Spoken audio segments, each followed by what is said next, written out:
வள்ளுவன் ஒரு குறள் எழுதுவாரியா, இன்பத்துள் இன்பம் விளையாதான் துன்பத்துள் துன்பம் ஒருதல் இளன் என்று தெளிவா எழுதுவார். ஒரு மனுஷனுக்கு வாழ்க்கையில இன்பம் வரும்போது அந்த இன்பத்தை அனுபவிக்கிறதுக்கு அவன் விரும்பலன்னு வைங்க. இன்பம் வருகின்ற பொழுது எல்லாரும் இன்பத்தை விரும்புவோம். ஆனா வள்ளுவன் எழுதுறாரு, ஒரு மனிதனுக்கு வாழ்க்கையில இன்பம் வரும்போது அந்த இன்பத்தை ஒருத்தன் விரும்பலன்னா அப்பேற்பட்டவன் துன்பம் வந்தாலும் பெருசா எடுத்துக்கிறது இல்லைன்னு எழுதினார். இந்த சாரத்தை எங்கேயாவது வாங்கி தொட்டுக்காரன்னா இல்ல. இன்னைக்கு நாளைக்கு விடுஞ்சா உனக்கு பட்டாபிஷேகம்னு சொல்லும் போது ராமன் மனசு ஒண்ணு போலதான் இருந்தது.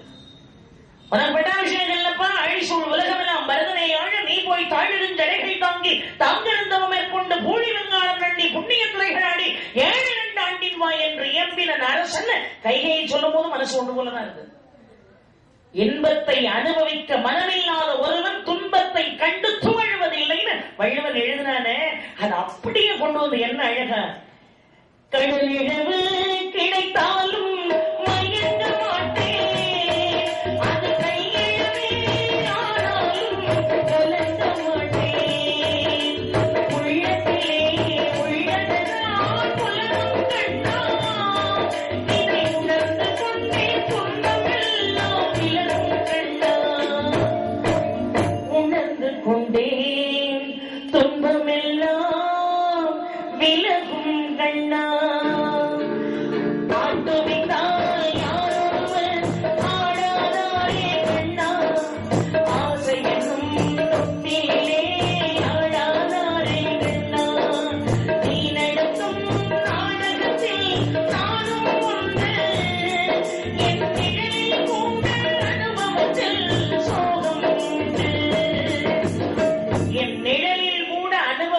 சோகம் உண்டு எழுதின ஒரே கொம்பம் கண்ணதாசன். வாலியும் அழகா எழுதியிருக்காரு, கண்ணதாசன் அழகா எழுதியிருக்காரு, ரெண்டும் நல்லா தான் இருக்கு. இதான் தீர்ப்புன்னா எங்க ஐயா சொல்லுவார், உனக்கே இதுக்கு கவர் கிடையாது, இதுல கவர்ல உள்ளது பிரிச்சு இதுகளுக்கெல்லாம் நீ எங்க கொடுக்க போற, ரெண்டுல ஏதாவது ஒண்ணுக்கு தான் தீர்ப்பு சொல்லணும். வாலியும் ஒரு அருமையான கவிஞன், கண்ணதாசன் ஒரு அருமையான கவிஞன், 2 பேருமே வள்ளுவத்தில் தோய்ந்தவர்கள். ஆனா 2க்கு இடையில ஒரு வித்தியாசம் இருக்கு. தம்பி ஒரு பாட்டு படிச்சாங்க, கவனிச்சீங்களா? ஆண்டுக்கு ஆண்டு சேரிக்கு சேரி 1000 இருக்குது சுபதினம், அடுத்தவன் வாழ எவன் நினைக்கானோ அதுவே எல்லாருக்கும் சுபதினம். ஒரு பாட்டுல நிறைவா ஒரு வரியை தம்பி ரொம்ப அழகா சொன்னாரு, லாட்டரி சீட்டில் லட்சம் விழுந்தால் கிடைத்தவருக்கு அது சுபதினம். ஆனா இன்னைக்கு இருக்கிற நிலைமையில டிக்கெட்டை எவனாவது தொலைச்சுட்டான்னா மத்தவனுக்கு ஒரே சுகம் இருக்கு. இன்னைக்கு இருக்கிற பயம் அப்படிதான் இருக்கான். சரி, அதை விட்டுருவான். கடைசி ஒரு வரி சொன்னாரு பாருங்க, வள்ளலின் கையில் பல லட்சம் இருந்தால் எளியவர்களுக்கெல்லாம் சுபதினம். வள்ளலுடைய கையில பல லட்சம் இருந்தா எளியவர்களுக்கெல்லாம் அதுதான் சுபதினம் அப்படின்னா. வள்ளுவன் தெளிவா சொல்றான், அது அல்ல. தெருளாதான் மெய்ப்பொருள் கண்டத்தால் தேரின் அருளாதான் செய்யும் அறம் என்று தெளிவா சாட்டை கொடுத்தாங்க வள்ளுவன்.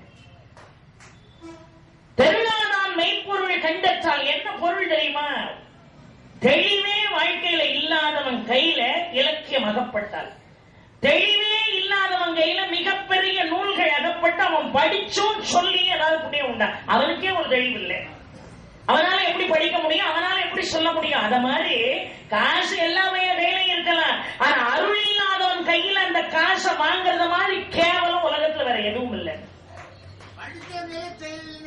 அருமையான விஷயத்த சொன்னாரு. கையில காசு நிரம்ப இருக்கும், அவன் வள்ளலாக இருக்கலாம், ஆனா அவனிடம் அருள் இல்லை என்று சொன்னால் அவன் செய்யக்கூடிய அறம் அறமாக இருப்பதற்கு வாய்ப்பில்லைன்னாரு.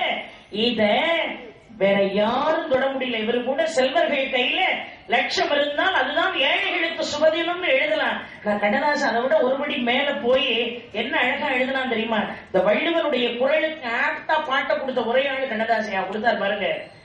பணம் என்னடா பணம் பணம் குணம் தானடா நிரந்தரம், என்னிடத்தில் இல்லாதடா நல்ல வேலை பேசாதடா, அத்தனை கண்டேனடா தத்துவத்தை கண்டேனடா, இதற்கு மனத்தை கட்டுக்கும் அரக்க பணம் பணம் பணம். பணம் என்னடா பணம் பணம்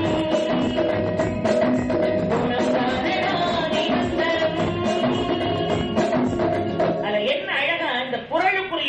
அப்படி ஒரு தெளிவுரை எழுதுன மாதிரி எழுதுவாருங்க.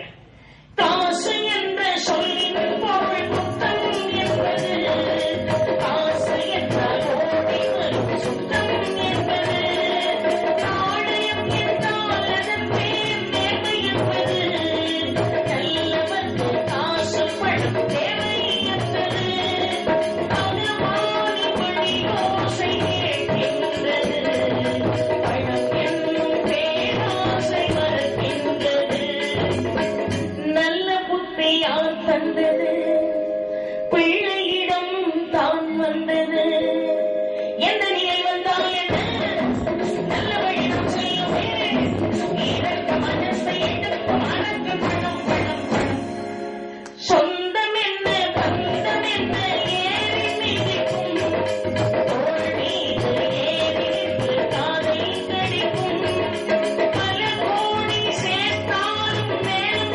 நினைக்கும், படுவாவி என்கின்ற பேரை கொடுக்கும், பணத்தாலே நல்ல உள்ளம் பேயானது, குணத்தாலே அது மீண்டும் தாயானது, உலகில் ஆடினேன் கண்ணியத்தை காடினேன், மன்னனுமையாகினேன் மன்னனியாகினேன், இதற்கு மனத்தை எடுக்கும் அழகு பணம் பணம் பணம்.